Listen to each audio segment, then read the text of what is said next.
ফেব্রুয়ারিতে নির্বাচন হবে না।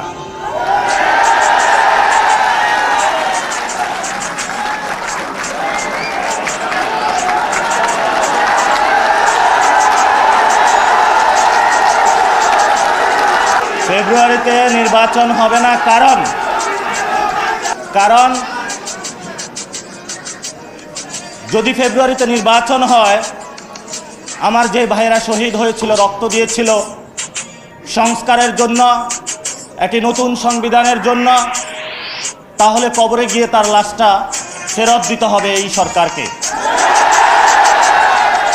আমার যে ভাইয়ের হাতটা চলে গিয়েছিল, যদি সংস্কার কাজ শেষ না করে নির্বাচন হয়, তাহলে এই সরকারকে আমার ভাইয়ের হাতটা ফিরিয়ে দিতে হবে। যে মায়ের বুক খালি হয়েছিল, যদি সংস্কার ছাড়া, একটি নতুন সংবিধান ছাড়া বাংলাদেশে নির্বাচন হয়, তাহলে ওই মায়ের বুকের সন্তানকে ফেরত দিতে হবে।